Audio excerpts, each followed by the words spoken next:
गुरुवार को 16,891 उम्मीदवारों ने नामांकन भरे हैं। हिमाचल प्रदेश में चुनाव होने वाले हैं। पंचायत चुनावों को लेकर जो ये नामांकन है वो भरे जा रहे हैं। इसके तहत कुल 31,182 पदों के लिए जो चुनाव है वो कराया जाना है। नामांकन के पहले ही दिन गुरुवार को 16,891 उम्मीदवारों ने अपनी दावेदारी पेश कर चुनावी मैदान में ताल ठोकी है। अब नामांकन के लिए 8 और 11 मई के 2 दिन और शेष हैं।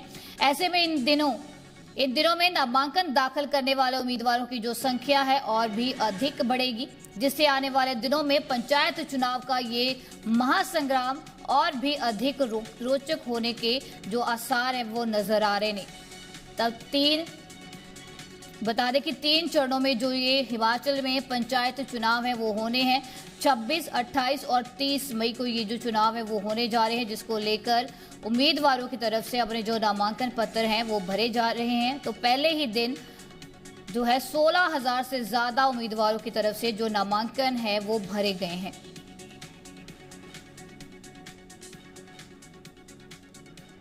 तो मंडी में सबसे अधिक 3,731 नामांकन पत्र दाखिल हुए।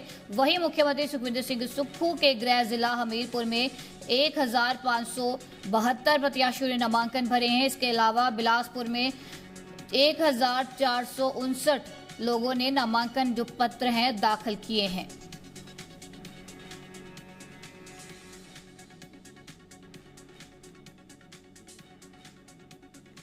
तो अब आगे बढ़ेंगे।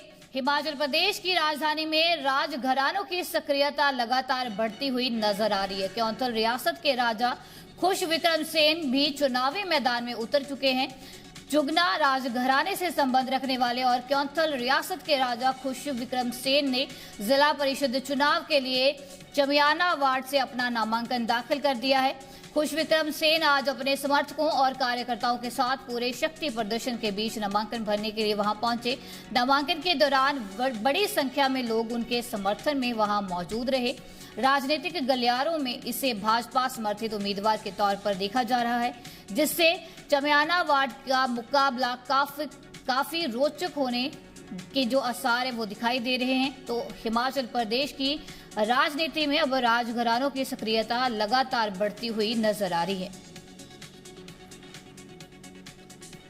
पंचायती राज के लिए हम जिला परिषद के लिए खड़े हो रहे हैं। जो जो मुद्दे होंगे हम गवर्नमेंट के पास लेके जाएंगे। युवा नशे की ओर जा रहा है, ये बोल देते हैं, युवा को बदनाम कर देते हैं। मैं अपने इलाके की जिम्मेवारी लेता हूँ। हमारा ऐसा नहीं है इलाका जी युवा, बल्कि हम रिस्पॉन्सिबिलिटी लेंगे। Me as a youth and my team and everybody youth from our ward, हम देखेंगे कि और कोई ऐसे कदम ना ले। जो जो हमारे से होगा हम वो करेंगे। यूथ पूरा इकट्ठा होके इस बदनामी से हम जुड़ना नहीं चाहेंगे। और रही ड्रग्स की बात, और ये हर वर्ग में हर जगह ये फैला हुआ है। It's not just youth, it is a topic in itself जो हम अदरवाइज कवर करेंगे।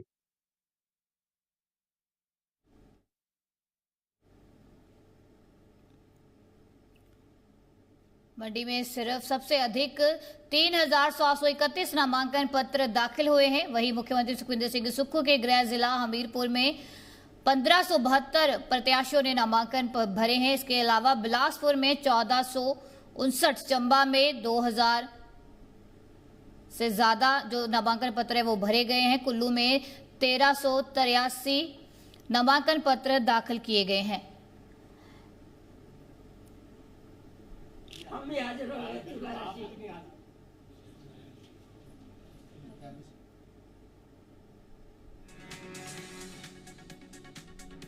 तो मंडी में सबसे अधिक 3,731 नामांकन पत्र दाखिल किए गए हैं।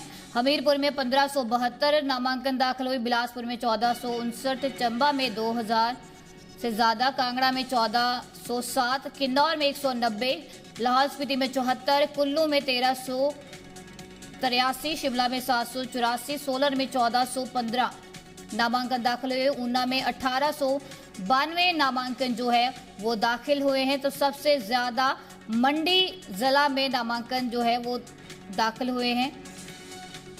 तो इसके साथ ही कांगड़ा में 1,407, किन्नौर में 190 नामांकन जो है वो भरे जा चुके हैं। तो पंचायत चुनावों को लेकर जो नामांकन पत्र दाखिल करने का सिलसिला लगातार जारी है।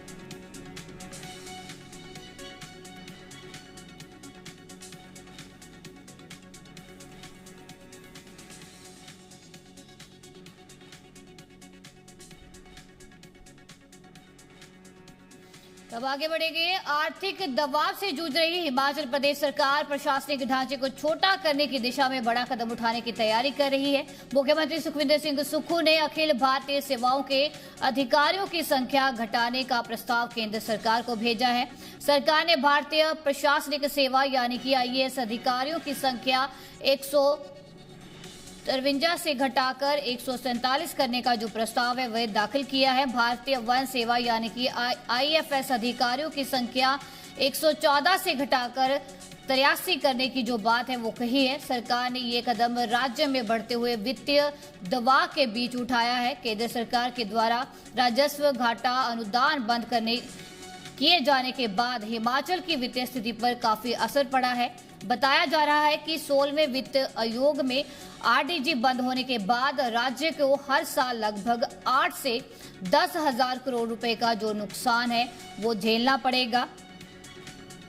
तो अब आर्थिक दबाव से जूझ रही हिमाचल प्रदेश सरकार की तरफ से प्रशासनिक ढांचे को छोटा करने की दिशा में अब एक बड़ा जो फैसला है वो किया जा रहा है।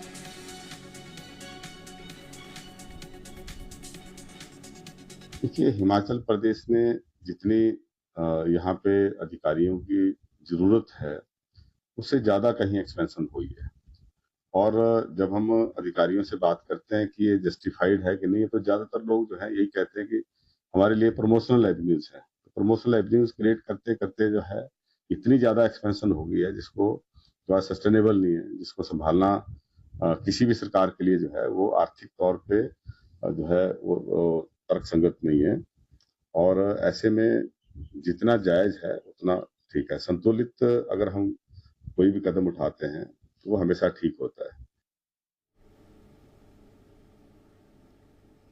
शिमला के भट्टा कुफर में रोड रेज का मामला सामने आया है। मामूली कहासुनी के बाद आपस में दो शख्स भिड़ते हुए नजर आए। मौके पर मौजूद लोगों ने दोनों को छुड़वाया। तो लड़ाई का ये जो पूरा वीडियो है वो सोशल मीडिया पर वायरल हो रहा है। भट्टा कुफर का ये मामला है जहां पर रोड पर दो शख्स जो है वो आपस में भिड़ते हुए नजर आए। पहले मामूली कहासुनी हुई और कहासुनी इतनी बढ़ गई कि बाद में दोनों शख्स जो है वो लड़ते हुए दिखाई दिए हैं। सोशल मीडिया पर लड़ाई का ये जो पूरा वीडियो है वो वायरल हो रहा है। हालांकि वहां पर जो मौजूद लोग थे उनकी तरफ से दोनों को शांत करवाया गया, तो दोनों को छुड़वाया गया और लड़ाई का ये जो वीडियो है अब सोशल मीडिया पर वायरल हो रहा है। देखा जा सकता है कि किस तरीके से रोड के बीच दो युवक आपस में भिड़ते हुए नजर आ रहे हैं, जिस वजह से ट्रैफिक भी जाम हुआ है। पहले कहासुनी हुई, फिर बात हाथापाई तक पहुंच गई। अब ये वीडियो सोशल मीडिया पर वायरल हो रहा है।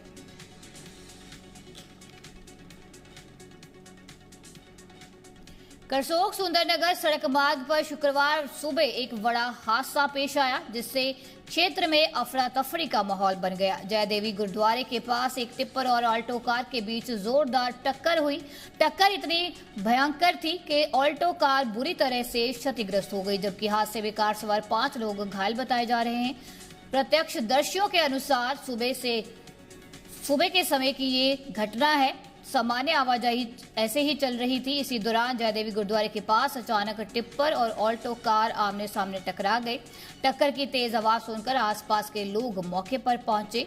तुरंत राहत एवं बचाव कार्य शुरू किया गया। स्थानीय लोगों ने घायल लोगों को अपने वाहन से बाहर निकालकर उन्हें तुरंत सहायता की और पुलिस को इस बारे में सूचना दी गई। पुलिस ने घायलों को तुरंत उपचार के लिए सिविल अस्पताल में भर्ती करवाया है। करसोग सुंदरनगर सड़क मार्ग पर शुक्रवार को यह हादसा पेश आया।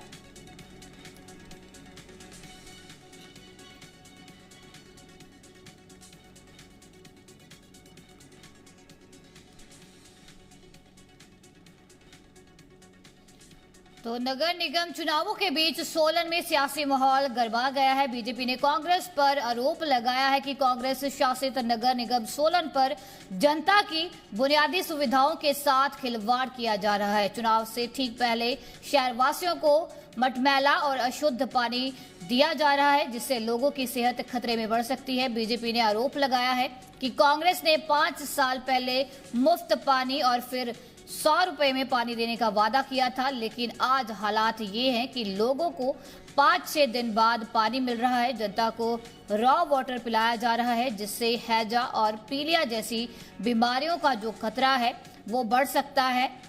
तो बीजेपी ने कांग्रेस पर आरोप लगाया है कि लोगों को जो पानी है वो गंदा मिल रहा है, जिस कारण लोगों को परेशानियों का सामना करना पड़ रहा है।